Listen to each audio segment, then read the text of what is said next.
In terms of transactions, we're still in the green, but in fact, some of those figures you see there are actually in the red.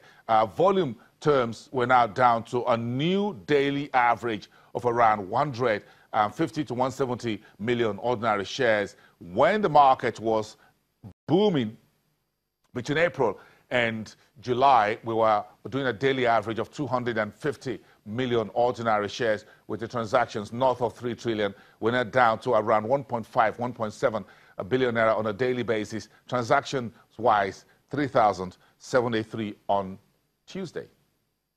Let's take that away and check through the sectors. And you can see it's a bit of a red and green almost on a daily basis. The banks and insurance held the market up with about 1.1% in total, whilst the financial services segment of the market.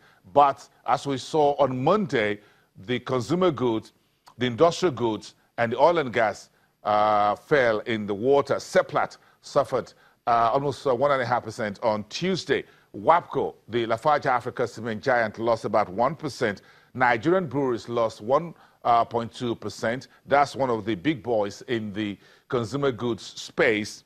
And the banking sector also had a bit of sell-off. But of course, the gains there offset the 21 million units of GT Bank that was sold and 3.1 million units of ETI. Those were bulk transactions that were crossed at their respective prices without any major uptick or downside on those two banking giants. The insurance sector was a good one by that figure.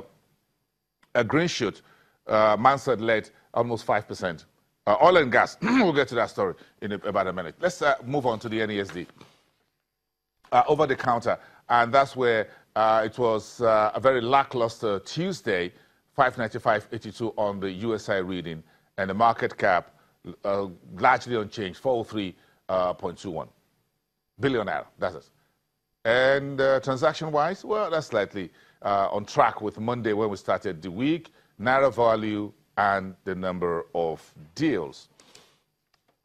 Let's move on to the fixed income space, and that's where we're looking at the treasury bills and the FGN bonds. A little bit of a negative sentiments across the secondary market for the treasury bills and FGN bonds on Tuesday. 10.16 billion, not a very bad day for the Naira paper. And you can see the tenor there. You know how to read the tea leaves.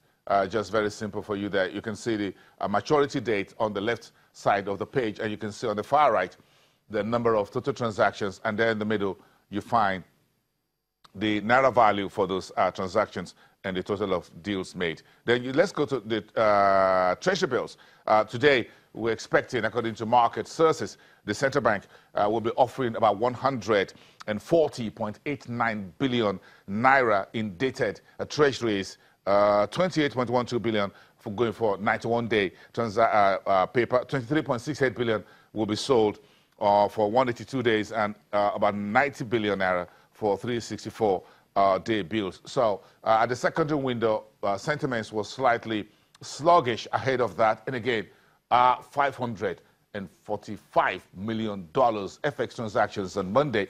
So the central bank keep debiting the banks for all this monies, all these transactions. So we had the FX on Monday, and we're having the primary market option today, and that will take some liquidities off the market as well. The secondary window for the FMDQ OTC Securities Exchange, a very decent day in volume terms, but in terms of yields, there was a bit of a gentle uptick there, and you can see where investors are looking at. Treasury bills maturing 23rd of November 2017 at that discount high, almost 19.1%, 20.75 billion naira. Finish off with the FX with us, shall we? Okay, so the naira was flat on the dollar when it started the week with a bit of gentle uptick against the dollar. It was flat on Tuesday. At the NFX market, the interbank foreign exchange market, the naira was down on those three major global currencies, the dollar, the pound, and the euro. On the straight, a bit of a mixed showing. 0.5% gain of the naira on the dollar at 367. Finished off flat on the pound sterling at 485 and euro naira 436, about 0.2% in the green for the local unit. And the FMDQ investor and exporters window was a negative 0.32. The naira fell by that margin at the bottom right, 360.22 on the market. So that's about what the markets finished off on Tuesday. But of course, when we come back, what are the key issues at the forthcoming Nigeria Economic Summit? The NASD conference for this year is scheduled for next month, for the 10th to the 12th.